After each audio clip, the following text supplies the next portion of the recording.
In this section, we're going to be covering the idea of implicit differentiation. Now, implicit differentiation is used for relations rather than functions. Now, a function is explicitly defined if you can express y as a function of x.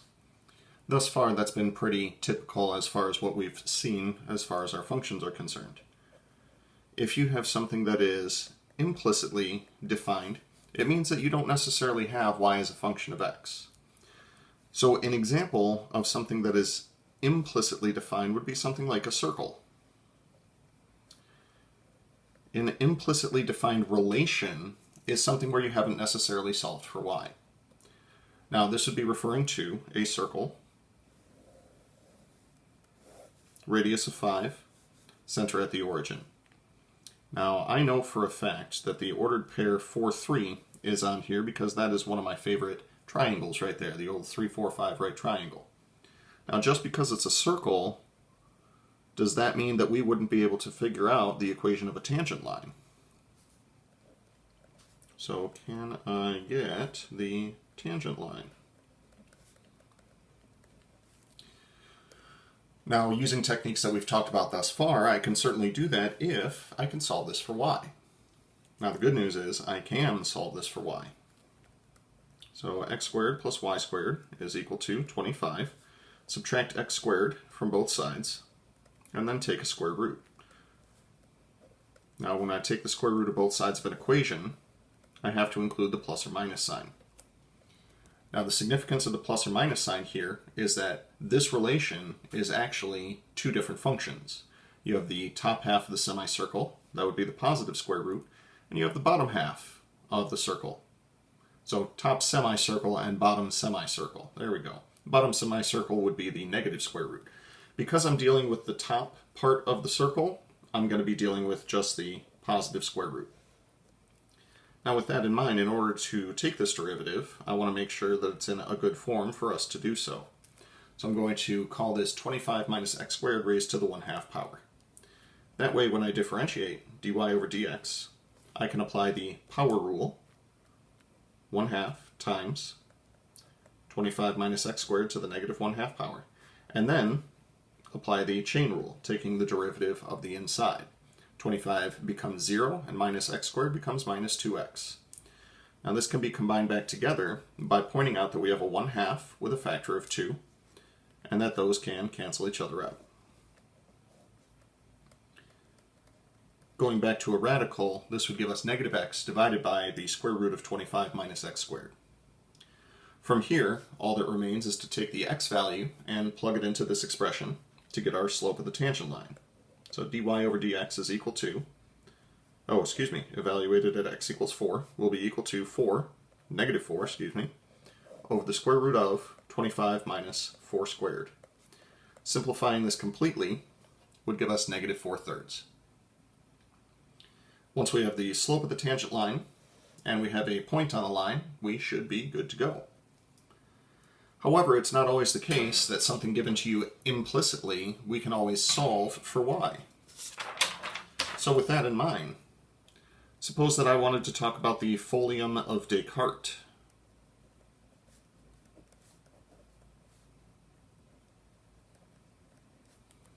The Folium of Descartes takes on the form x cubed plus y cubed is equal to 6xy.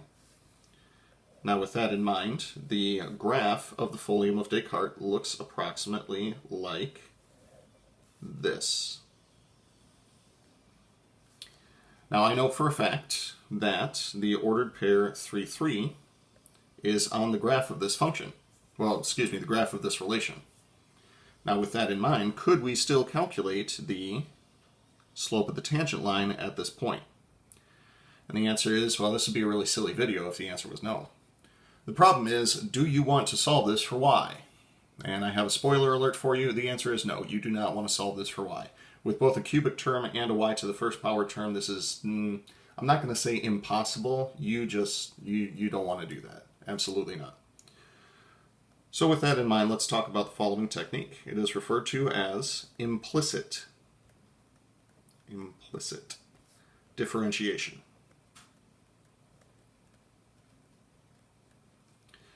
The technique of implicit differentiation says, why don't we just go ahead and assume that y is a function of x, even if we can't solve for it.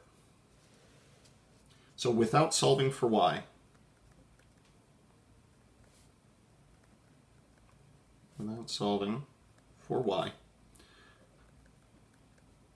differentiate with respect to x.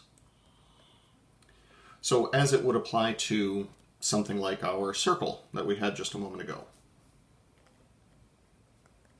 X squared plus y squared is equal to 25. What I'm going to do is just go ahead and immediately differentiate both sides with respect to x. Now, taking the derivative of x squared with respect to x shouldn't be too complicated. Here's the thing though, if the variables don't match up, we are operating under the assumption that y is a function of x. So when I take the derivative of y squared, this will actually be a chain rule problem. One where we start with the power rule, 2 times whatever was being squared, and then we multiply by the derivative of the inside. Now, without actually changing any part of the process, this is essentially what we've done when we were differentiating x. The difference is the derivative of x with respect to x is just 1. So we never need to worry about that. But the derivative of the dependent variable with respect to x will give us that extra dy dx term. On the right-hand side, derivative of 25 is going to give us 0. Now, if you want to go through the extra steps of actually solving for dy dx, we would get that by saying, let's subtract 2x, and then divide both sides by 2y. Or we could call that negative x over y.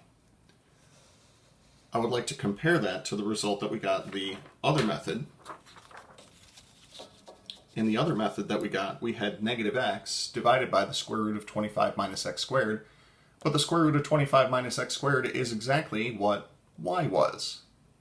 The only thing that changes is that because we have an implicitly defined relation, we don't necessarily have a unique y for each x. This is definitely the case in the Folium of Descartes because an x value of 3 could potentially have 3 different y values associated with it. One here, and one down here. So hopefully it makes sense that x and y would both make an appearance in that derivative. Then, to get the slope of a tangent line, plug in x and y to the derivative. Once you're there, should be all set. That is the technique of implicit differentiation.